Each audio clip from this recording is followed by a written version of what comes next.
Bom, boa noite, pessoal. Então, vamos começar a aula de hoje. A gente vai começar com uma apresentação, que seria uma introdução da disciplina, tá? Explicar um pouquinho em linhas gerais aqui para vocês o que é... Só um pouquinho.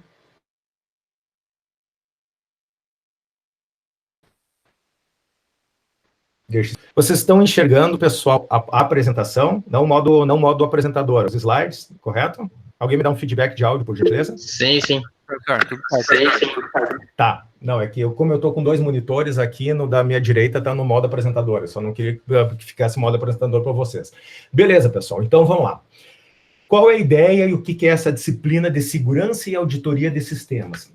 Eu já tinha falado antes de começar a gravar a aula, antes de começar a apresentação formal da disciplina, aliás, desculpa, agora formalmente me apresentando, meu nome é Paulo Sausen, principalmente o pessoal de Santa Rosa, eu já falei, nós somos essa disciplina colegas de Ijuí e de Santa Rosa. O pessoal de Santa Rosa não deve me conhecer, então meu nome é Paulo Sausen, eu tenho a formação em ciência da computação. Na verdade, eu sou oriundo da própria Unijuí. Eu fui aluno da primeira turma da Unijuí, isso no século passado, né? Entrei em 89 na minha graduação. Naquela época, na verdade, não era nem ciência da computação, era bacharelado em informática. Então, eu me graduei na Unijuí. Posteriormente, eu fiz o meu mestrado na Federal de Campina Grande, da Paraíba. Fiz o meu mestrado na área de redes, na parte de gerenciamento de qualidade de serviço em redes ATMs, isso também no século passado. E agora, já nesse século, eu fiz o meu doutorado, e o meu doutorado fiz na Federal de Campina Grande, em engenharia elétrica. Então, eu tenho doutorado, graduação em computação, mestrado em ciência da computação, e meu doutorado em engenharia elétrica, na parte de roteamentos e redes ad hoc, sobre a ótica do viés de economia de energia, tá? Então, mesmo fazendo em elétrica, ele tem todo o viés da parte de comunicação e da parte de rede. Eu trabalhei com a parte de roteamento. Essa disciplina aqui, trabalho, para quem não me conhece, eu trabalho mais vinculado ao curso da computação, trabalho com as disciplinas introdutórias de algoritmo, tá? Com todo professor trabalha, e depois eu trabalho mais na parte de redes 1, redes 2, já trabalhei com arquitetura, aí depois que o Sandro retornou do doutorado dele, ele ficou com a parte da arquitetura, eu fiquei mais na parte só de redes, porque eu trabalho ativamente também, a minha maior carga horária hoje é na pós-graduação em modelagem matemática. Tá? Então, geralmente, eu só dou 2 disciplinas na graduação e elas se restringem ou ao algoritmo ou à parte de redes, e agora também a gente está assumindo a parte de segurança e auditoria de sistemas, que é uma disciplina relativamente nova no currículo de vocês. Ela tem, eu acho que 3 anos, e eu acho que é a segunda vez que está sendo ofertada. A primeira vez foi presencial, a segunda foi à distância, e agora vai ser essa metodologia mista, né? No semestre passado, ano passado, o professor Binello trabalhou com ela. O que é essa disciplina, pessoal? Segurança e auditoria de sistemas. Eu já falei no início da aula para vocês, quando o pessoal estava começando a entrar, e hoje o papo é um pouquinho sobre essa ótica, de apresentar, de contextualizar a disciplina. Ela tem um viés, evidentemente, de redes. Quando tu fala em segurança, é quase inevitável tu dizer, bem, vai de novo o Sausen lá, o pessoal que fez redes 2 comigo, de novo ele vai ficar só falando em segurança, em implementação de política de segurança. Sim, em parte, sim. Mas eu vou mostrar para vocês que a segurança, e principalmente a auditoria do sistema, ele perpassa o assunto de redes. Tanto que eu já falei, eu só pedi se quem tinha feito redes, a maioria de vocês, a totalidade, fez redes 1, alguns não fizeram redes 2. Não tem esse pré-requisito, mas que bom que fizeram redes, que bom que fizeram sistemas operacionais, que bom que fizeram alguma cadeira de programação, que a gente vai ter alguma coisa de implementação. Por que isso? Porque essa disciplina é de 8º semestre. Eu sempre falo assim, as famosas disciplinas pé na bunda, que estão já mandando vocês embora, ou deveriam ser. A gente sabe que nem sempre a gente leva a semestralização. Mas essa disciplina, ela reúne um monte de conceitos de várias disciplinas, por isso que ele está naquele eixo de formação complementar de vocês. Tá? Porque ela vai trabalhar com vários conceitos de outras disciplinas, não só de redes, muito menos de redes. A gente vai falar bastante sobre desenvolvimento de sistemas e o quanto a gente deveria estar preocupado, e a maioria dos sistemas não estão se preocupando com isso, na questão de ser seguro, ou de ter metodologias de desenvolvimento seguro, ou de propiciar metodologias que são passíveis de ser auditados depois. Então, a gente vai falar bastante disso. É uma disciplina teórica? Sim, é uma disciplina teórica. Para não deixar ela tão chata como é uma disciplina teórica, dentro do possível, eu vou mostrar para vocês algumas novidades, algumas tendências, alguns vídeos. Quando eu vou falar de normas e lei, é horrível, né? Porque como não vai ser teórico uma coisa que vai falar de normas e lei, eu vou citar número de leis, vou citar número de normas da ISO, vou dizer como deve ser aplicado isso. Eu vou tentar jogar um pouquinho para o ambiente corporativo, que a gente tem uma certa experiência já com, não no ambiente corporativo, né? Eu trabalho na universidade, trabalho como pesquisador, mas a gente tem bastante trabalho com projetos, e nos projetos você lida com pessoas e processos.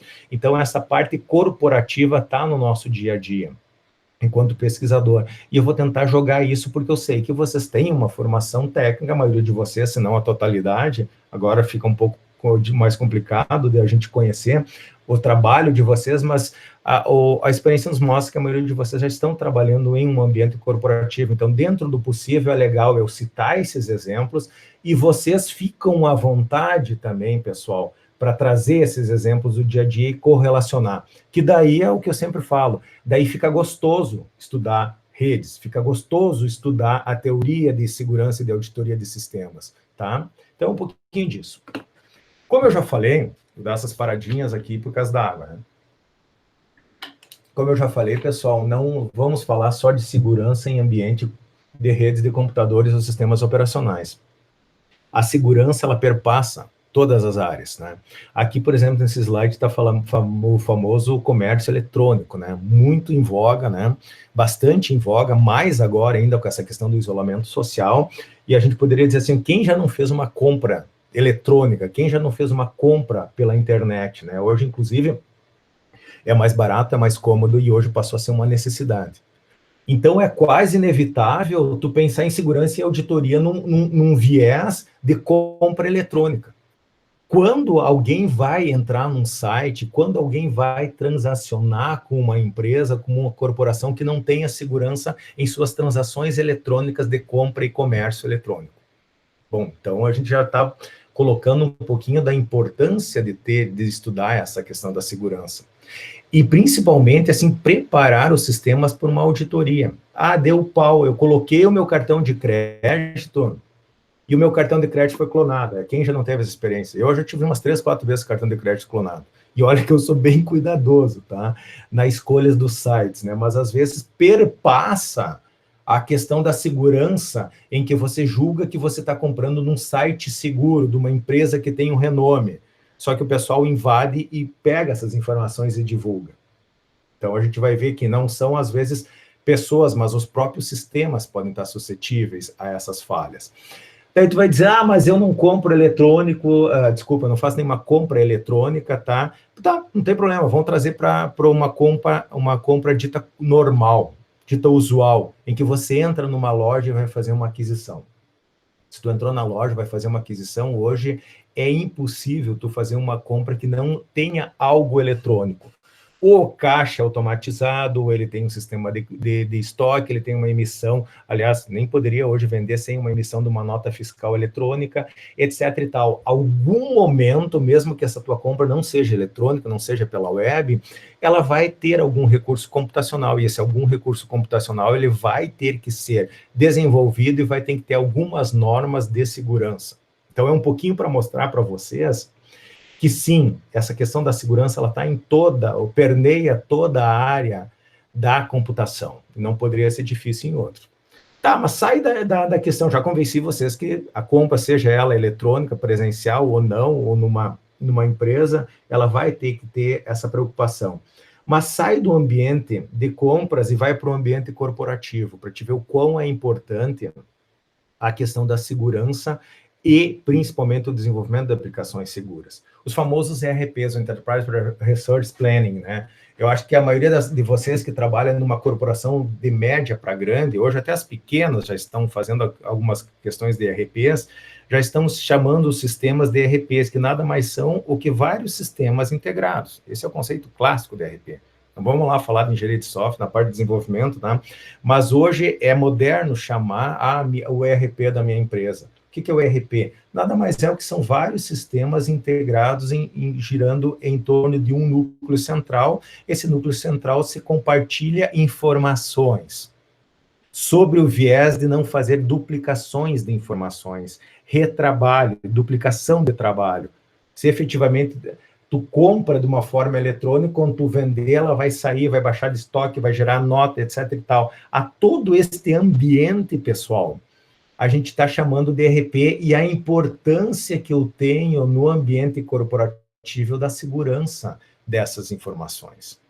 E mais, a gente vincula que o teu sistema tem que estar seguro sobre o viés de não ser explorado uma vulnerabilidade dele por alguém, por algum hacker. A gente adora dizer que os hackers vão atacar a tua empresa e vão roubar as informações. Eles fazem isso, sim, a gente tem vários casos disso.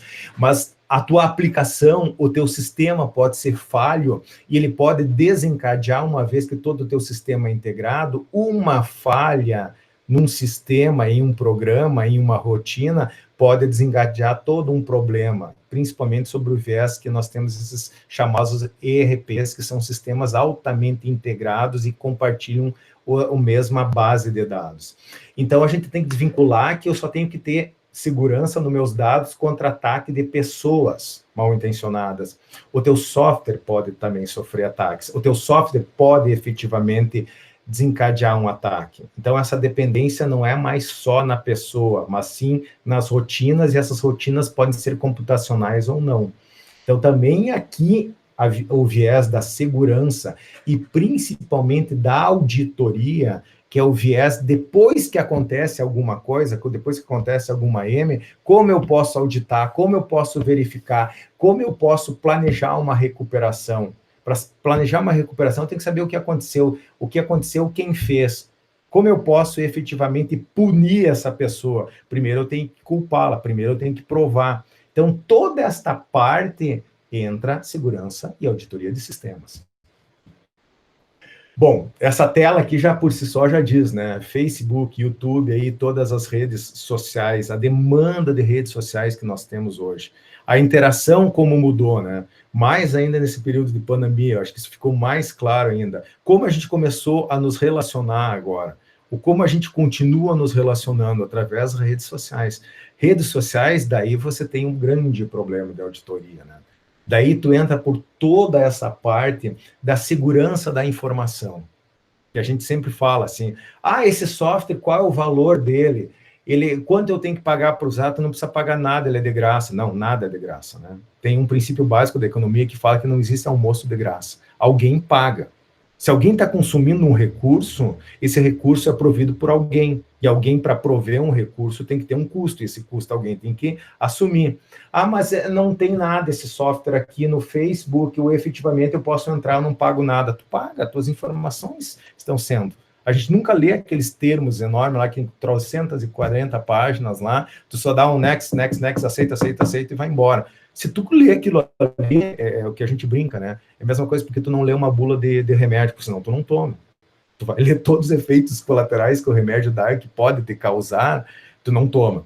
Então, a gente deixa de ler aqueles direitos lá na seção de uso, e a gente acaba, muitas vezes, cedendo essas informações, ou dando permissão, inclusive, para essas informações serem compartilhadas e usadas para outros meios não muito ortodoxos.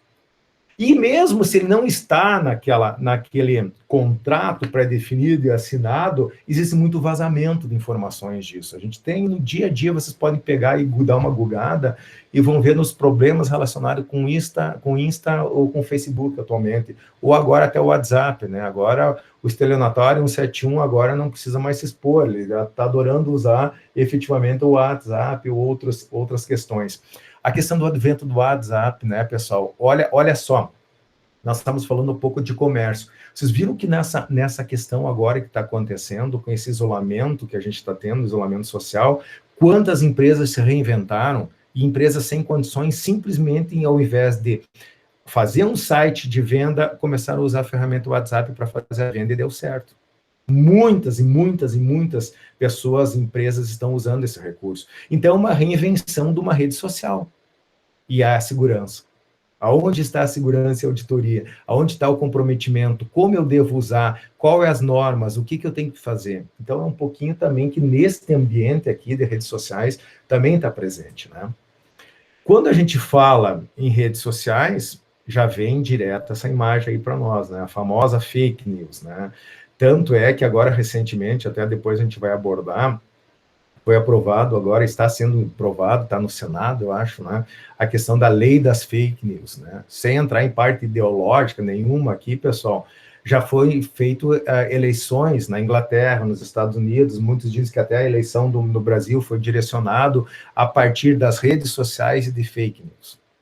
Então, isso tem um problema por trás. Tem um problema de, efetivamente, de compartilhamento de informações, de uso indevido de informações. Pensa assim uma rede com um mínimo de algoritmos hoje, que tem vários algoritmos, a parte de AI, algoritmos inteligentes, deep learning, ou de aprendizado de máquina, né, que a gente fala, em que se esse algoritmo souber tudo da tua vida, e para saber tudo da tua vida é bem fácil, né? O Google que eu diga, né? A nossa vida a gente está tendo aula no Google, a gente tem o Gmail, tem o e-mail do Google, a gente tem o Google Drive, então, não sou contra, por favor. Muito pelo contrário, sou usuário do Google, mas eu só quero dizer o seguinte, se não tiver normas, se não tiver leis, se não tiverem pessoas íntegras, levando em consideração essas normas, essas preocupações e, principalmente, pessoal, ter o bom senso no desenvolvimento dessas aplicações, nós vamos estar sujeitos a expor nossas informações. A questão da fake news é uma relação também. Daí isso é muito discutido hoje, cara, a questão ideológica das fake news. Ah, mas é liberdade de expressão. Ninguém está cerceando ninguém de ter liberdade. A fake news, efetivamente, quando ela é uma informação, além de ser errada, ela pode prejudicar um contexto de uma pessoa, uma organização, até um país inteiro. Então, isso também está bastante em voga quando a gente fala hoje na segurança, no compartilhamento seguro de dados, tá?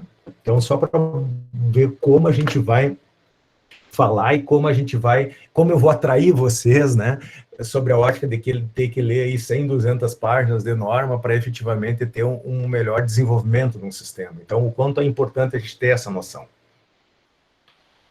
Aqui também a gente está falando de dois ícones, né? Vamos pegar o primeiro da esquerda aqui, o self-drive, ou a direção autônoma, né? Vocês já sabem, assim, não precisa nem colocar aqui para vocês, já existem vários carros de várias montadoras, né, em que eles são completamente autônomos, né, a gente sempre, a imagem clássica que não vem é aquele carro do Google, né, e agora, ultimamente, aí do Elon Musk, que efetivamente ele tem carros, principalmente elétricos, completamente autônomos, né, então isso já é uma realidade, isso por trás, o que tem? Tem uma alta instrumentação. O que é uma autoinstrumentação? É um monte de sensores interconectados por uma rede, geralmente na parte automobilística, numa rede CAN, né? Que é uma rede ou de fibra ótica ou de cabeamento, particularmente só para trocar a grandeza que a gente chama de rede de instrumentação, em que, por exemplo, vamos pegar uma coisa clássica que quase todo carro, até os populares, tem um freio ABS. Como é que funciona um freio ABS? Simplesmente ela tem um sensor em que vai verificar que a tua roda não está mais tracionando, ela está em um processo de frenagem, está arrastando, vai passar essa informação para uma central, a central vai fazer o que antigamente os nossos pais diziam assim, ó, cara, se ele está arrastando o carro, bombeia o freio, o pé no freio. O que é o bombear? É tirar, deixar ele tracionar, frear de novo. O que foi feito isso? Essa técnica é implementada através de uma técnica chamada ABS, que qualquer carro hoje tem. Então, eu poderia ir em todas as outras técnicas maiores, mas o que é? É uma inteligência mínima, através de um microcontrolador, que tem uma rotina computacional, que está ligada através de uma rede de comunicação, trocando dados dos sensores. Bom, como eu faço para esse carro andar sozinho? É só aumentar o número de sensores, aumentar a complexidade da minha aplicação, que tem mais informações para efetivamente tomar mais decisões, que é o que a gente faz quando a gente está guiando um carro. Eu tenho que verificar visualmente, sonoramente, para verificar, ouvir alguma coisa, ver alguma coisa, a proximidade. Eu até digo, um sensor vai te dar uma percepção, uma acurácia muito maior que o teu olho e que o teu ouvido, com certeza. Ah, mas se ele falhar, pode. Tanto que a gente bate hoje, né, no carro, a gente falha também. Então, quanto mais apurado vai ser isso está virando uma realidade, isso já é uma realidade. Uma outra realidade que eu comecei a falar no slide aqui na direita, está o Amazon Go. Possivelmente você já deve ter ouvido falar, é uma loja conceito que eu acho que começou no final de 2017, 2018, já se efetivou algumas lojas, né? Inicialmente era só para os funcionários da própria Amazon, né? Enquanto uma loja conceito. Qual a ideia dessa loja conceito? Automatizar ao máximo. Daí tu vai dizer, é que nem aqueles mercados, efetivamente, em que tu tem o caixa, tu passa direto já, ou tu tem um Apple Watch, tu vai lá e passa. Não, tu não faz nada. Tu entra na loja, simplesmente, para quem não conhece, tu simplesmente entra na loja, ele só vai precisar uma aplicação, evidentemente, da Amazon, que você tem que estar cadastrado, está cadastrado você, e obviamente o cartão de crédito. No entrar, você passa essa aplicação com QR Code, ele abre uma portinha, tu entrou na loja e deu. Deu o quê? O que tu escolher das prateleiras lá, inclusive tu pode botar dentro da tua bolsa, dentro da tua mochila, escolher alguma coisa, não quer, devolve para a prateleira, ele automaticamente, através de reconhecimentos de imagens, o teto, depois a gente vai ver alguns vídeos, o teto é tapado de sensores e câmeras, as prateleiras têm sensor de peso, então ele sabe quando tu tira, quando ele tira, ele te identifica através da tua entrada, através do teu reconhecimento facial e já coloca na tua lista de compra. É diferente dessas automações que a gente encontra aqui, que eu simplesmente posso passar com o produto. Não, ali você simplesmente tem uma interação completa com o ambiente. Tu entra, só se identifica na entrada e na saída tu não precisa fazer nada. Tu não precisa passar de novo a tua aplicação, tu não precisa nada. No momento em que tu saiu, o famoso sair para fora da loja, quando tu tá com o pé na calçada, 10, 20 metros dali, ele já te manda, efetivamente, ele notou que você saiu das dependências e te manda já o resumozinho de todos os itens que tu comprou. Isso já é realidade. Bom, se isso já é realidade, então, de novo, tanto na parte do self-drive, da direção autônoma aqui, ou na parte do controle que tu tem que ter numa aplicação tipo do Amazon Go, imagina o nível de segurança que tu tem que ter. Porque senão, se lá no primeiro exemplo eu falava, tu já não compra de um site suspeito, porque roubaram teu número de cartão de crédito, imagina se tu vai lá na Amazon e vai lá, efetivamente pegou 3 produtos, devolveu 2 e tá os 3 na tua sacola. Ou veio a cobrança dos 3. O nível de segurança que tem que ter esta aplicação e principalmente o nível das informações que você está passando, porque no supermercado tu não tem informação efetivamente do que uma pessoa comprou. Diz, mas como, Santos? Tu vai passar no caixa e comprou? Sim, mas não tem uma identificação das minhas compras com a minha pessoa. Aqui tem essa identificação. Tem uma identificação dos meus gostos. Tem a identificação do que eu comprei com a minha imagem. Então, o poder que você tem através dessa informação e o quão apurado tem que ter o seu sistema. Então, isso aqui é um pouquinho da realidade. Aqui tem alguns links para a gente ver. A brincadeira do Amazon, tá? A brincadeira do Amazon começou lá em 2000, depois eu vou mostrar o vídeo aqui para vocês. Se não me falha a memória, no final de 2017, primeira loja em janeiro de 2018. Hoje já existem 26 lojas, tá? Aqui eu fiz um copy e cola do site da Amazon. Algumas estão temporariamente fechadas para renovação aqui, mas o total delas são 26, tá? Em Chicago, Nova York, São Francisco e Seattle, né? Então vamos ver um pouquinho aqui, um videozinho. Deixa eu só botar aqui, carregar. Me avisam se vocês estão ouvindo, tá, pessoal? Por gentileza, está carregando. O que é esse Amazon Go? 4 years ago, we started to wonder, what would shopping look like if you could walk into a store, grab what you want, and just go? What if we could weave the most advanced machine learning, computer vision, and AI into the very fabric of a store, so you never have to wait in line? No lines, no checkouts, no registers. Welcome to Amazon Go. Use the Amazon Go app to enter. Then put away your phone and start shopping. It's really that simple. Take whatever you like. Anything you pick up is automatically added to your virtual cart. If you change your mind about that cupcake, just put it back. Our technology will update your virtual cart automatically. So, how does it work? We used computer vision, deep learning algorithms, and sensor fusion, much like you'd find in self-driving cars. We call it Just Walk Out technology. Once you've got everything you want, you can just go. When you leave, our Just Walk Out technology adds up your virtual cart and charges your Amazon account. Your receipt is sent straight to the app, and you can keep going. Amazon Go. No lines, no checkout. No, seriously.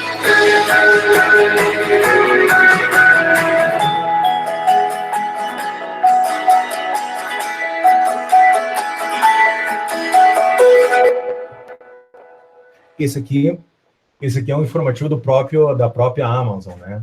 Depois eu tenho aqui, pessoal, a gente acha fantástico um carro andar, né, sozinho. Agora vocês tentam imaginar, e ali estava relacionado quais os conceitos que estão por trás. Opa, deixa eu tirar daqui.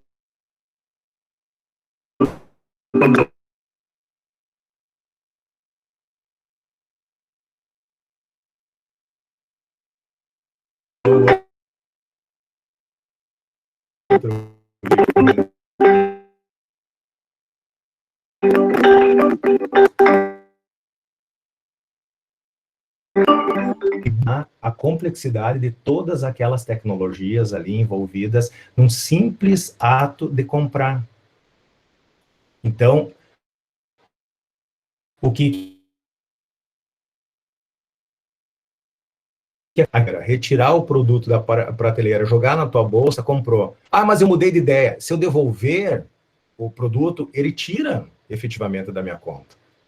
Isso parece uma coisa tão óbvia, tão simples, mas a implementação disso e toda a tecnologia que tem que estar de segurança através disso. A única coisa, o pessoal já fez alguns testes e isso funciona maravilhosamente bem. Só que o pessoal lá, tem alguns atendentes, não sei se vocês viram no vídeo que existe, eu vou mostrar um segundo vídeo, que é o Amazon Go aqui, esse aqui em laranja, só para vocês, que esse é o único dos vídeos que eu achei, que quando a Amazon mostra a tecnologia, ela só mostra enquanto conceito.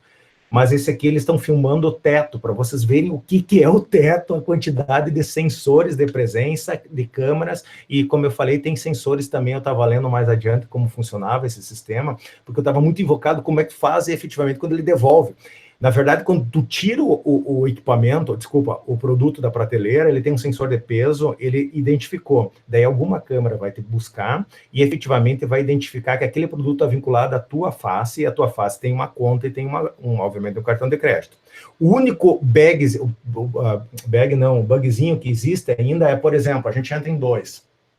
E efetivamente lá cada um faz a sua aplicação, passa. Eu não posso, isso eles estão fazendo essa campanha de divulgação, principalmente quando tu entra na primeira vez na loja, eu não posso pegar um produto e passar para uma segunda pessoa. Vai ficar na minha conta. Porque daí isto ele não tem efetivamente, porque eu tirei da prateleira, eu tenho que devolver para a prateleira para uma outra pessoa pegar. Se eu passar isso para uma outra pessoa, vai ficar na minha conta. Então, assim, ó, isso é só um dos casos que deu, só exemplificar para vocês, da complexidade que é o desenvolvimento de uma aplicação para isso. Aqui, esse segundo vídeo aqui, ele mostra um pouquinho, vou mostrar aqui para vocês, deixa eu carregar, estava dando umas trancadinhas antes, né, cara? Eu devia ter baixado esse vídeo, mas se vocês não conseguirem visualizar ou ouvir bem o vídeo, depois, novamente, no slide tem isso, que é esse cara testando o Amazon, e a metade do vídeo é 2 minutos só, ele mostra o teto. Eu precisava conhecer o Amazon Go, o supermercado aqui em São Francisco, onde a Amazon testa suas tecnologias de self-checkout. É muito mais do que isso, você simplesmente entra no supermercado com o seu QR Code, que já está amarrado na sua conta da Amazon com o seu cartão de crédito, pega os produtos na prateleira e para pagar, basta ir embora.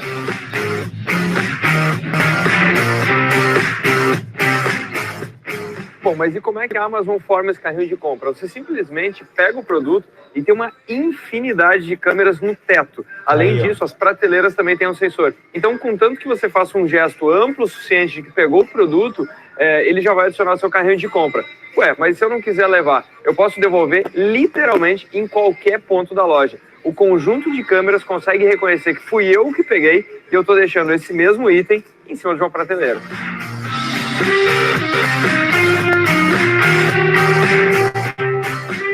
E o que mais me chamou a atenção é que eu achei que só teriam poucos itens, que o supermercado seria pequenininho. Na verdade, tem quase de tudo. Então, nos primeiros testes em Austin, os itens eram muito fáceis de serem detectados pela câmera. Agora, você encontra literalmente tudo que tem no supermercado.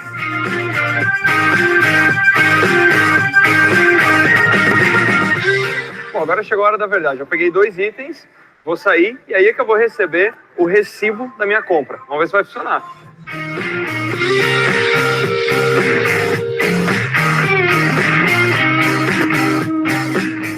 Quando eu saio da loja, eu recebo o meu recibo de quanto tempo eu fiquei dentro da loja e quais foram os itens que eu carreguei. Aqui no meu celular está mostrando 2 itens. E com certeza isso daqui é uma pista muito forte sobre o futuro do varejo. A conveniência de você simplesmente entrar na loja, pegar os seus itens e sair é muito mais rápido até do que fazer uma compra online, com a vantagem de você pegar os itens frescos.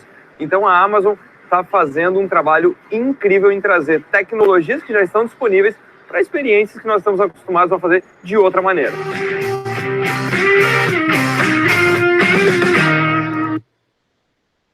Bom, é um pouco o que a gente falou, né? A gente acha que vai, então, principalmente vocês estão se formando, se vocês vão sair da universidade achando que vão desenvolver sistemas aí de controle de estoque, estão muito enganados, né? Tu viu a complexidade que agora os sistemas passam a ter. Não tem nada de novidade aqui o que a Amazon fez. Novidade sobre conceitos. Mas, na verdade, o aprendizado de máquina, a questão de identificação de imagens, a questão de sensoriamento, instrumentação de sensores de pressão e de peso, eles só juntaram tudo isso em uma aplicação. E passou a ser, efetivamente, uma tecnologia que se usa muito disruptiva, né, hoje, né? Então, ele passou a ser um novo conceito. Tanto é que tu diz, mas isso só vai funcionar nas Amazon, né? Que efetivamente tem dinheiro para bancar tudo isso. Não, isso já está virando um modelo de negócio. Já existe no Brasil franquias, no mercado americano já existem alguns supermercados, concorrente, inclusive com a Microsoft, fazendo, que tirou um pouquinho dessa questão das câmeras e colocou mais prateleiras interativas, tá? Em que você, a partir da tua lista, você chega e se desloca no mercado, e quando tu passa perto do produto que está na tua lista, a prateleira embaixo tem um visorzinho de LED, pequeno, mas tem, e ele começa a bipar e dá um sinal luminoso dizendo que está ali o produto. Então, é uma outra questão que abriu um novo nicho de mercado. O que está acontecendo também aqui, pessoal?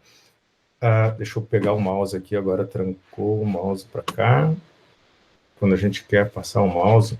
Uma outra tendência também da Amazon, está numa reportagem aqui, eu vou mostrar mais um videozinho, daí a gente para, que eles pensaram, já que eu não consigo vender uma loja da Amazon para tudo que é lado, então o que eu faço? Isso aqui é um vídeo agora do dia 14, deixa eu só carregar, que minha internet hoje está sofrível, cara. Que vocês podem ver. Só um minutinho. Perdi o mouse, tá aqui. Isso aqui é o do Olhar Digital, você deve conhecer esse site, né? Efetivamente, aqui é do dia 14/7, ele está vendendo, já que eu não vou abrir uma Amazon em tudo que é lugar, eu vou vender uma tecnologia que é o quê? Eles criaram um carrinho inteligente, em que se tu não tem a loja da Amazon, eles empacotaram, fizeram o embedded, que a gente chama, e colocaram toda aquela tecnologia em um carrinho. Então, a loja pode comprar o carrinho e, a partir daí, ter essa tecnologia. Então, vamos passar isso aqui. Meu Deus, que demora. É bem curto o vídeo, o problema é ele carregar, né? O início é aquele clássico. Se muita gente já... Meu Deus, tá horrível. Havia ficado impressionada com a Amazon Go, a loja completamente automatizada, criada pela gigante do varejo online, pode se preparar para mais uma novidade mais interessante. Nas lojas da Amazon Go, quando alguém faz uma compra, tudo é calculado automaticamente e o valor é debitado do cartão de crédito vinculado ao aplicativo da Amazon. Pois agora até os carrinhos dos supermercados podem ser inteligentes. A ideia é que, à medida que você coloca os produtos no carrinho, ele os identifica E quando você completa sua compra, a conta é fechada automaticamente e debitada do cartão de crédito previamente registrado. Para fazer tudo isso, o carrinho tem sensores e até uma balança integrada. Toda vez que você coloca um produto, um rápido sinal eletrônico avisa que ele foi computado. Ele também vem com uma pequena tela na parte superior, onde podem ser encontradas as suas listas de compras que você pode ter programado em qualquer lugar, antes mesmo de ir ao mercado.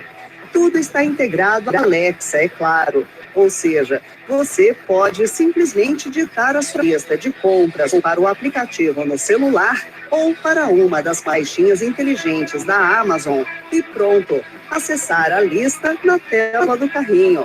A nota fiscal ou recibo são enviados para o e-mail cadastrado. A ideia da Amazon é oferecer a novidade em suas lojas inicialmente, mas o grande filão mesmo está em oferecer esses carrinhos e essa tecnologia para outras redes de supermercado mundo afora.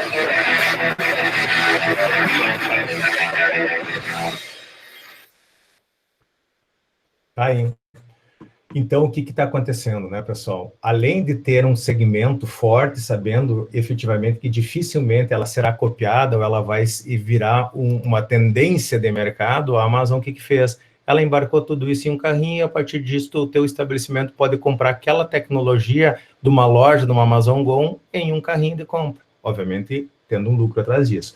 Então, assim, ó, como tem coisas aí para a gente efetivamente estudar e implementar, mas tu vai dizendo, Marcelo, você está mostrando coisas high-tech aqui, efetivamente, o que isso tem a ver com segurança? Tem tudo a ver com segurança, tem tudo a ver com auditoria de sistemas, tem tudo a ver que se essas aplicações não forem confiáveis, pessoal, isso nunca vai vender, isso vai cair no descrédito. E o que está acontecendo hoje? A grande maioria desses conceitos utilizados, que eu falei da Amazon, não existe nada de novidade nisso. O aprendizado de máquina, a identificação de imagens, tudo isso já existe por aí, já está consolidado, ele foi integrado. Agora está bastante em voga, até o nosso salão de conhecimento, agora no segundo semestre, vocês vão ter o salão de conhecimento da Unijuí, o tema dele é justamente IA. Daí eu peguei aqui outra, não vou mais mostrar vídeo, prometo, porque está horrível, está truncando isso, mas que fique bem claro, os meus slides aqui, todos eles têm os links, depois vocês com calma em casa, podem assistir esses vídeos, são todos vídeos curtos, né, se alguém não conhecia essas tecnologias, vale a pena dar uma olhada. Aqui eu tenho o site, também um outro site legal que eu gosto de ver, o mesmo, inclusive o canal web, Canaltech, desculpa, datado dia 3 de agosto, essa reportagem, não vou botar aqui mais um vídeo, tá? É simplesmente só uma reportagem, deixa eu só tirar um pouquinho do... Aqui fica melhor para a gente olhar. O que está acontecendo aqui? Já existe uma preocupação, pessoal, com o uso do IA, tá? E aqui é interessante essa datada, como eu falei para vocês, datada de ontem, né, dia 13 ou dia 4, foi ali que eu mostrei para vocês. Deixa eu só verificar aqui a data certinho, para não mentir. Do dia 3 de agosto, das 9h47, com a ajuda de brasileira, a Unesco prepara uma lei global de inteligência artificial. Agora vamos entrar um pouquinho mais diretamente no foco da nossa disciplina, que vai falar muito sobre normas, sobre padrões internacionais e regulamentação sobre o viés da segurança e principalmente da auditoria desses sistemas. O pessoal, a Unesco e todo mundo, né, e várias organizações pelo mundo, elas estão muito preocupadas com o uso exacerbado da IA. E principalmente sem critérios, tá, de legalidades, critérios de bom senso no uso disso. Então aqui, eu não vou ler a reportagem, eu vou deixar lá como link, fala que já tem um brasileiro aqui da URGS, inclusive, que eles estão fazendo um documento, já existe um documento onde ele está prévio da Unesco aqui, pode ser acessado por vocês através desse link aqui, em que começa a falar quais as preocupações que devem ser devem ser levadas em consideração quando se usa algoritmos de IA sobre a ótica do desenvolvimento de novas aplicações, sejam pela segurança, sejam efetivamente pelo uso das informações pessoais, gostos, tendências. Quanto isso pode ser perigoso, principalmente quando a gente joga essas plataformas e algoritmos prontos, que já existe isso, inclusive aqui na reportagem ele cita alguns open sources em cima de algoritmos aqui, TensorFlow, OpenAI, Python, Tor, que são algoritmos que têm, ou são ambientes de implementações de algoritmos de IA open source, abertos, em que você pode usar para interagir com as tuas aplicações ou incorporar nas tuas aplicações e tirar proveito disso. O pessoal está muito preocupado para onde isso vai no desenvolvimento de aplicações. E o que isso tem a ver? Tem a ver a questão da segurança da informação. Então, já existem iniciativas, eu só coloquei isso, um artigo bem atual, um artigo aqui datado do dia 3, vale a pena vocês darem uma olhada, tá? Eu não vou ler todo isso aqui, que não é o intuito a gente ficar divagando muito, era mais ou menos para dar um enfoque para vocês do que é esse mundo aí atual de desenvolvimento de aplicações e de toda a preocupação que a gente tem que ter. Agora, vamos basicamente para a disciplina. Como vai funcionar a nossa disciplina, então, pessoal? Nossa disciplina, sim, ela vai ser bem teórica, já falei. Eu vou ter que trabalhar conceitos teóricos dentro de um contexto. Eu vou tentar fazer o que eu fiz agora. Vou dar artigos para vocês, vou dar vídeos para vocês, vou instigá-los ou provocá-los em torno de algumas discussões. Eu vou tentar fazer isso. Mas a nossa disciplina, propriamente dita, ela é dividida em 4 grandes módulos que vão nos remeter ao nosso plano de ensino. O primeiro módulo é segurança da informação. E essa é uma parte conceitual, tá? Então, eu tenho vários conceitos que eu tenho que trabalhar, que a gente vai começar já na aula de hoje, de falar sobre esses conceitos, sobre efetivamente essas normas, sobre essas leis que são regidas para o nosso bem. Tanto seja elas no uso, na regulamentação da inteligência artificial, sejam na participação, na divulgação das informações pessoais. É um pouco disso a gente vai ver no contexto geral de segurança da informação, que é o primeiro item, que é o primeiro módulo da nossa disciplina. Logo em seguida, aqui, o módulo 2, é o módulo da auditoria do sistema. Bom, para que eu vou fazer uma auditoria num sistema? Basicamente, tu faz em 2 momentos, para verificar se ele tem alguma falha, ou quando dá ocorrência de alguma falha, para descobrir quem fez aquela M. Tá? Isso é na parte da auditoria de sistemas. Dentro dessa auditoria de sistemas tem 2 questões, tem a parte legal e tem a parte ferramental. A gente vai falar um pouquinho dos 2 disso. Obviamente aqui estou sendo bem sucinto, né? Mas, de novo, no conteúdo programático de vocês está tudo item por item. Só que eu acho um pouco inútil a gente abrir item por item agora. É melhor ir construindo esse desenvolvimento no transcorrer da disciplina. O terceiro item aqui, a gente vai falar de política de segurança. Tá? Eu já comentei isso com vocês. Para quem já fez Redes 2 aí, quem fez Redes 2 comigo, a gente trabalhou muito com política de segurança e eu dizia para vocês, a política de segurança é uma coisa muito mais abrangente do que a gente está vendo aqui. Aqui na disciplina a gente só fazia basicamente negação de serviços. Então eu implementava uns serviços em máquinas Unix para negar serviços baseados em uma parte da política de segurança. A gente vai ver o que é essa política de segurança, em que ela engloba todas as questões da empresa, não só no acesso à informação, tá certo? A gente vai ver que até o acesso físico, a disposição das máquinas, o plano de contingência, o plano de recuperação, tudo isso faz parte de uma política de segurança. E o último e 4º módulo também, ela fala sobre análise forense, tá? Que é basicamente a questão da parte de direito, propriamente dito. Aqui, sim, a gente vai ver bastante a questão de leis, tá? Essa é uma parte que a gente dá, não digo menos importância, mas menos intensidade, porque ela está mais vinculado à questão de leis, habilitação do direito, evidentemente, do que as demais que estão vinculadas no nosso dia a dia de um programador, de um desenvolvedor, ou de um analista, ou melhor, de um gerente na parte de informática. Então, basicamente, a nossa disciplina vai trabalhar com esses 4 grandes módulos, tá? Segurança da informação, parte conceitual, auditoria, política e análise forense. Como funciona, então? Agora, sim, deixa eu passar bastante, né? Vamos ver se está captando tudo. Vou fechar essa parte aqui. Não salvar. Voltar aqui para a nossa sala. Até então, pessoal, alguma dúvida, algum comentário? Trancando muito, me dá um feedback aí, um retorno. Agora tá de boa. Não, mas isso é adiante. Professor, o áudio trava quando troca de janela. Eu já notei isso, cara. Eu tenho que dar um jeito. Eu tenho um monitor aqui que eu tô vendo que o refresh dele é bem lento, cara. Eu, dentro de um contexto, eu vou tentar, quando faz essas trocas de full screen pro áudio normal aqui, eu paro de falar. Os vídeos, eu também notei que nos vídeos no YouTube eles trancaram, né? Sim. Tá. Os vídeos, pessoal, era só para dar uma contextualizada para vocês. O que vocês podem fazer, obviamente, depois está disponível lá para vocês os slides lá no Classroom, e nos slides, obviamente, tem o link vocês podem assistir com uma calma, com uma melhor qualidade na casa de vocês. Deixa eu só ver aqui, não tem ninguém aqui, não, beleza? Deixa eu fechar essa sala. Vamos voltar para cá. Agora eu vou falar para vocês, sim, do plano. De novo, agora vamos abrir o nosso plano da disciplina. O plano da disciplina está aqui no Classroom, já mostrei isso aqui para vocês.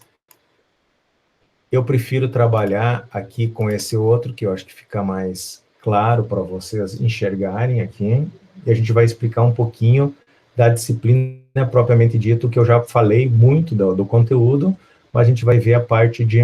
Deixa eu só abrir, pessoal. A parte de avaliação também, antes de ir para, propriamente dito, para o slide 01 da nossa aula de hoje. Abriu, está aqui. Deixa eu falar da bibliografia também para vocês, que vai ser bem interessante. Pois bem. Tranquilo para vocês enxergarem aqui, eu dou um zoom maior. Tranquilo? Acho que vai ficar demais aqui para vocês. Estão conseguindo visualizar? Tranquilo, pessoal? Tranquilo. Beleza. Assim, sim. Tá. Beleza. Pessoal, esse aqui é o plano de ensino da disciplina, como eu já falei, na primeira aula a gente faz isso, é um praxe da universidade, a ementa, tá? Eu já falei para vocês, essa disciplina, então, Segurança e Auditoria de Sistemas, tem esse código, ela integra o núcleo de formação aplicada. Como eu já comentei para vocês. Vocês já viram, assim, na parte introdutória, eu tentei mostrar um pouquinho das novidades que existem aí, que o pessoal está usando no desenvolvimento de aplicações, para fazer uma junção, uma união e uma percepção de que a gente tem várias tecnologias aí que já existem há vários anos e a gente está usando em prol do desenvolvimento de novas aplicações. E daí se usa muito dessa questão das tecnologias disruptivas. Na verdade, esse disruptivo é quando o cara tem uma grande ideia de unir coisas que já existiam. A gente vai ver hoje na parte de histórico, vocês vão ver que, eu já falei isso para quem foi meu aluno, assim, ó, vocês vão ver que tudo na computação é cíclico, né, cara? Aquilo efetivamente, tu começou com os grandes computadores, tudo processamento central, daí depois começaram a baratear os processadores, tem toda a primeira, segunda, terceira, quarta, para quem já fez arquitetura, né? Primeira, segunda, terceira, quarta, leva lá, da evolução dos computadores, daí ficou barato, daí começou a fazer o que a gente chama de dual science, de sair de um grande servidor, esparramar ele, ligar ele em rede, daí depois descobrindo, mas essas máquinas aqui não têm um grande poder computacional, mas estão ligadas em redes, então vamos fazer processamento paralelo, depois descobrindo que era mais barato comprar uma placa de vídeo e fazer processamento paralelo em placas de vídeo. Daí agora o que está acontecendo? Descobriram que não era melhor tu comprar essas máquinas, que era melhor tu jogar isso para nuvem, em cloud. Daí o que tu voltou? Tu voltou para uma coisa centralizada. Se tu vai olhar, assim, historicamente, a computação, ela tende a ser cíclica. Então, esses conceitos que muitas vezes a gente acha que são disruptivos, são novas tecnologias, são rearranjos de conceitos clássicos e antigos. Por que eu estou falando isso? Para que quando a gente começa a olhar toda essa parte histórica, essa parte conceitual, essa parte de norma, tu vai dizer, eu nunca vou usar isso, tu vai usar. Talvez agora ainda tu não saiba como, mas tu vai usar de algum jeito, porque as pessoas que estão desenvolvendo o que chama hoje de disruptivo, não tem nada de novidade. Foi uma grande sacada, foi uma grande união. Então, esta disciplina é do núcleo justamente dessa formação aplicada, que introduz conceitos e técnicas para auditoria e segurança de sistemas computacionais. Basicamente é isso. Por quê? Porque os demais eu já dividi e coloquei aqui em grandes objetivos. Qual é o principal objetivo dessa disciplina que a gente estuda ela? Capacitar vocês, né, o aluno, a compreender e aplicar os conceitos relacionados à segurança e auditoria de sistemas computacionais. Como a gente faz isso? Metodologicamente, através do que a gente chama de objetivos específicos. Então, a gente vai introduzir os conceitos e técnicas de auditoria e segurança do sistema, conceitos, explicitar a importância da informação para a organização e as relações indiretas com a segurança, aquilo que a gente já falou. Não é só para a organização, é para a nossa vida pessoal também. Efetivamente, nas redes sociais, as minhas informações, é interessante, como eu quero que divulguem essas minhas informações, como está isso, as leis em relação a isso? Ou melhor, quando eu desenvolvo uma aplicação, eu tenho que ter isso em mente? Tem, ou deveria. E muitas vezes a gente tem um total desconhecimento das leis que rezam isso, tá? Abordar a identificação e o reconhecimento das principais ameaças às informações. Abordar os aspectos legais e éticos em conduta e procedimentos relacionados à segurança da informação. O que a gente falou até há pouco? Gente, o IA é a moda agora. O IA já existe em muitos open source de desenvolvimento, né? As ideias prontas com algoritmos já implementados. Mas aonde está o aspecto legal e ético de eu poder usar isso? Eu posso usar isso, eu posso usar as informações particulares das pessoas para direcionar, por exemplo, informações para elas? E se essas informações são fake news, eu posso fazer isso? Tu já pensou o poder que as pessoas passam a ter quando tem as informações, os algoritmos corretos e um pseudo software dito que tu não paga nada para ter?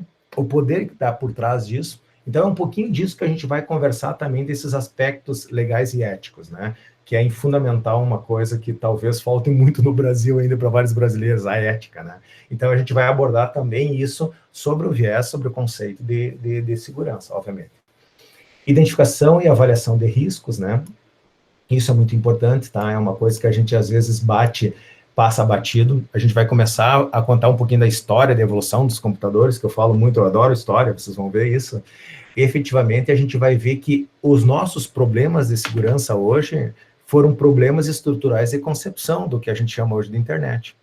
A gente desenvolveu uma coisa que não era voltada para a segurança. A gente vai ver agora, no primeiro slide que eu vou mostrar para vocês, a aula 01, vai mostrar isso. Nós desenvolvemos uma rede que era para desempenho, não para segurança. Ah, mas e não dá para andar as duas coisas juntos? Dá, mas é um trade-off, né? Trade-off é um termo em inglês, vocês devem saber disso, em que tu ganha numa parte e tu perde em outra. No primeiro momento, quando você concebeu essa estrutura de rede, você pensou em desempenho, não em segurança. Hoje já se vê o quanto a gente errou naquilo lá, e é muito mais difícil, vocês sabem disso, né? Para quem é programador, para quem já fez um programa, tu sabe que programar é fácil, desenvolver é fácil, o problema é da manutenção desses bichinhos, né? E é justamente isso, e é mais ou menos isso que a gente vai mostrar para vocês, os problemas. Então, identificar e avaliar esses riscos é muito importante. E mais importante ainda, projetar, desenvolver e executar um plano de segurança, incluindo definição e implantação de uma política de segurança, tá? Diferentemente, de novo, eu vou frisar, porque eu sei que vocês estão muito viciados em redes 2 lá, que política de segurança era negação de serviço. É muito mais abrangente do que isso. Qual a metodologia, tá? A metodologia, pessoal, é essa um pouquinho, por isso que eu gasto entre aspas, um tempo maior na primeira aula para a gente conversar, se conhecer e mostrar um pouquinho do como a gente vai trabalhar com essa disciplina. E é um pouco do que eu mostrei para vocês. Vou tentar sempre mostrar algumas novidades, contextualizar isso dentro de um conceito de segurança. Todo o meu material, já falei, vai estar no Classroom, tá? Tanto os livros, quanto as indicações bibliográficas, artigos, se a gente tiver artigos, e a gente vai ter, eu vou disponibilizar os artigos para vocês através do Classroom, tá? O que efetivamente é a parte que nos interessa, né? Como bom mercenário, né, cara, eu já fui aluno, vocês sabem disso, né? A gente troca o nosso bem aí por nota, né? Então, as nossas notas, como vai ser a nossa avaliação? Então, aqui é o clássico, né? O aluno será avaliado nos seguintes aspectos. Aprendizado dos fundamentos teóricos, né? Eu já falei isso, vai ter muita teoria, vai ter muita leitura.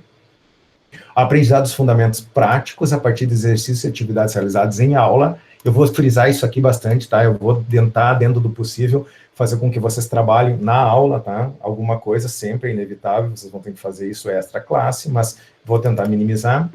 E a avaliação é composta no método tradicional, primeira nota de 20, 30, 50, dividido em 18 encontros. Lá eu geralmente faço uma divisão linear de 6 encontros, uma avaliação, 6 encontros, uma avaliação, 6 encontros, tchau, tia Chica, última avaliação de 50 pontos. Todas elas vão ser, como a gente vai fazer, através de de uma avaliação escrita, um Google Forms, né? Vocês já fizeram isso em várias disciplinas, e eu vou adicionar sempre um trabalho, tá? Então, a gente dividir a avaliação de 20 pontos, 10 a prova, 10 o trabalho, a avaliação de 30, efetivamente 15 a avaliação, 15 o trabalho. Só na última avaliação que eu faço esse trabalho, ele ser adicionado a isso. Então, vocês me entregam esse último trabalho, mais adiante a gente vai ver, junto com a prova, vai ser uma questão da prova, tá certo? Peso, geralmente, desse trabalho aqui, ele está um pouco menor. O maior peso aqui, 40%, vai ser efetivamente uma avaliação que o que pega? Toda a parte conceitual de todo o conteúdo, tá? A gente vai abrir cada um desses, não tem problema.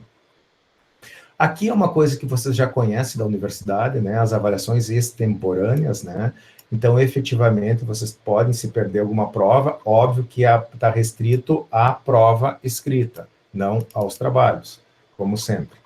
Então, aqui tem as datas das provas extemporâneas. Aqui tem as opções. Eu não vou ler tudo isso aqui, né, gente? Porque isso aqui é formalismo, né? Mas tudo isso aqui vai estar explicado aqui para vocês.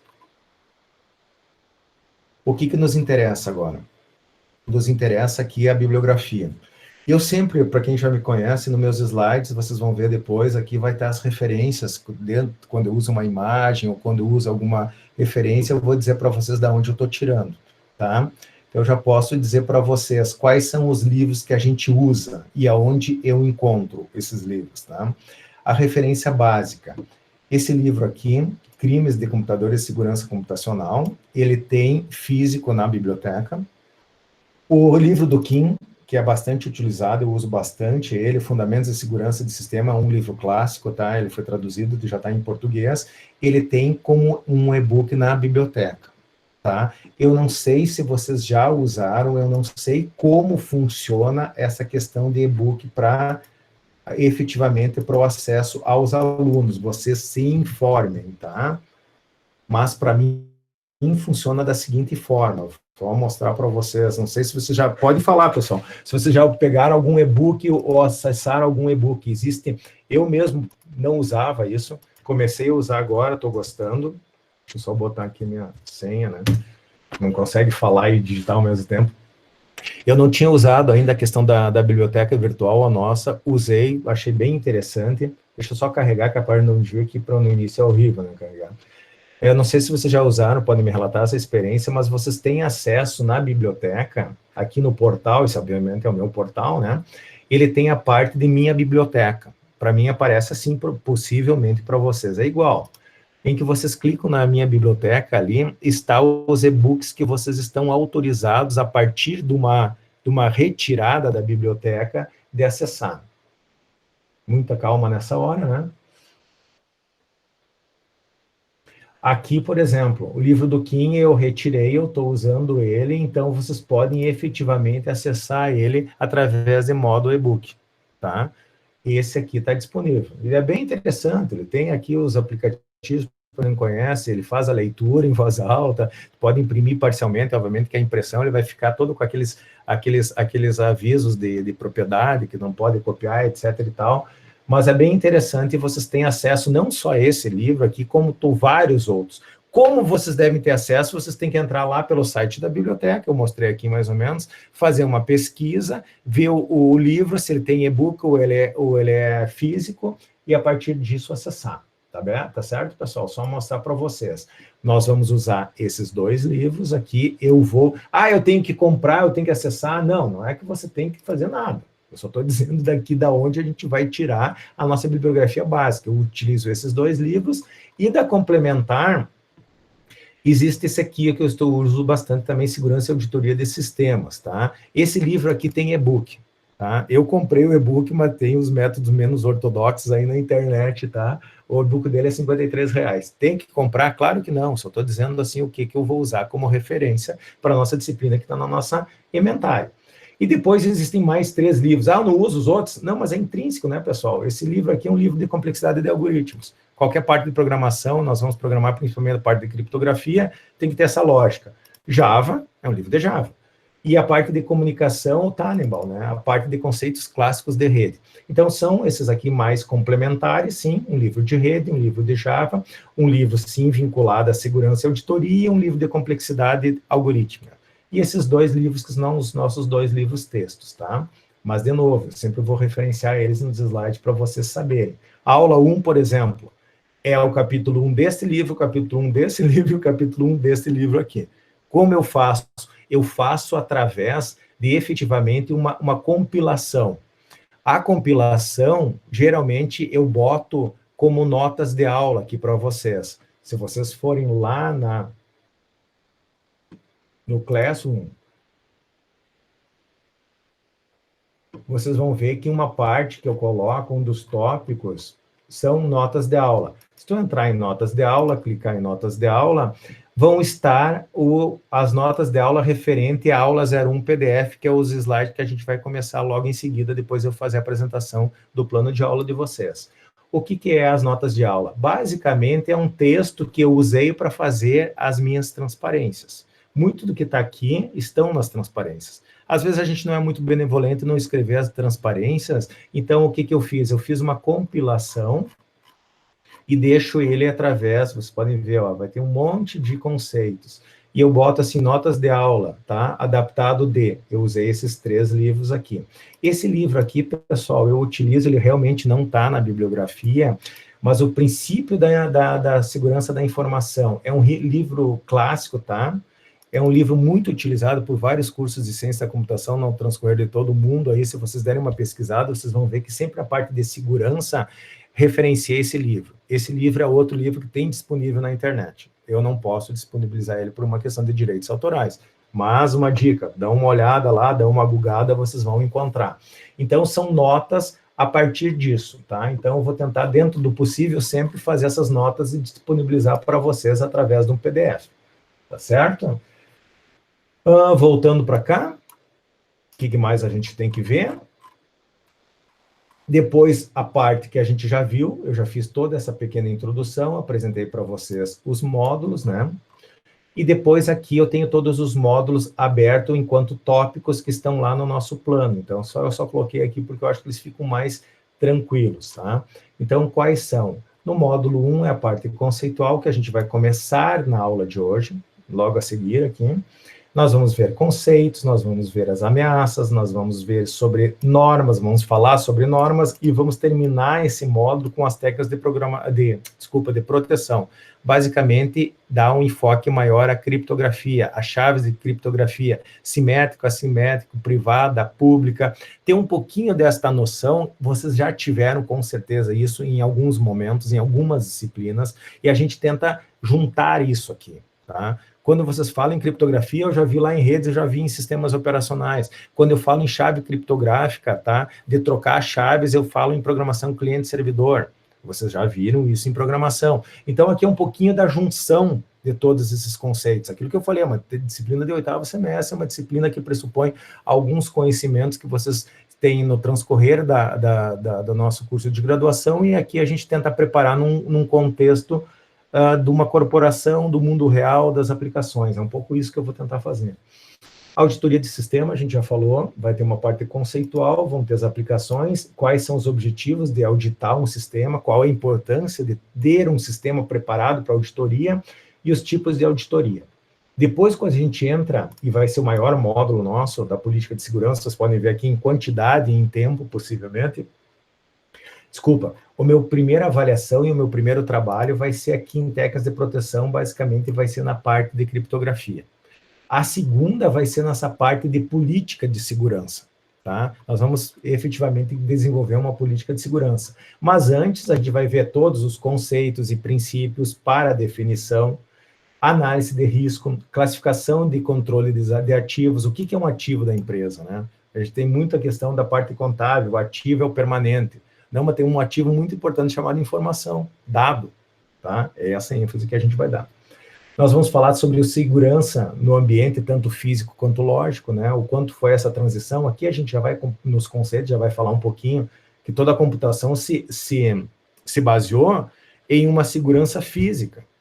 A segurança patrimonial, aquela que a gente vai ver, né? Guarda, porta, identificação de imagem, que seria a tua cara com o crachá, né? O cara crachá. Então, a gente vai ver que a gente pegou muito essa questão do desenvolvimento da parte de segurança em cima da segurança dos ambientes físicos. Era inevitável isso. A gente vai ver isso hoje já. Os aspectos humanos da segurança e os planos, e principalmente o plano de contingência. Quando dá alguma M aqui, como eu faço para sair? E a última parte, não menos importante, né? Muitos dizem que a parte chata é a análise forense, né? Que são os conceitos, procedimentos periciais, né? Técnicas de análise e principalmente aqui ferramentas que dão suporte a essa análise. Aqui nós vamos trabalhar mais com artigos, tá, pessoal? Eu sei, isso aqui não está muito próximo da nossa convivência, isso eu diria assim, ó, talvez esteja mais próximo do direito do que da computação, mas nós, como ciências da computação, nós temos efetivamente que entender um pouquinho de leis, de normas, porque as nossas corporações são regidas por elas. Então, a gente tem aqui um módulo 4 que é justamente sobre isso. Tá, pessoal? Isso aí é o nosso planejamento, isso aí é o que eu chamo de parte introdutória da disciplina. Dúvidas? Nesse ponto aqui, a gente fez a parte do que eu chamo de introdução. O que é ortodoxo aqui?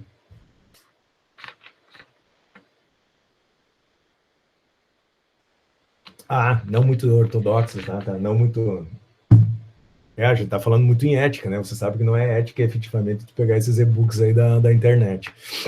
Galera, como é que tá aí? Tranquilo? Estão entendendo? Estão me ouvindo bem? Me dá um retorno aqui. Tudo tranquilo. Sim, tudo tranquilo. Tranquilo? Tudo certo. Ótimo, Tusson. P2P e e-books. Tá, isso aí, como falei para vocês. Pessoal, agora são 15 para as 9. Vamos dar só uns 5 minutinhos aqui para tomar um cafezinho, para me dar uma respirada. No retorno, a gente volta aqui, 5 para as 9, vão dar 10 minutos. 5 para as 9 a gente retorna, e daí a gente começa efetivamente a parte da aula 1. Tá certo? Eu vou trancar aqui um pouco a gravação, vou pausar a gravação, depois a gente retorna 5 para as 9. Tá legal? Salvo que vocês tenham alguma dúvida ainda. Pois é só um pequeno intervalinho. Beleza,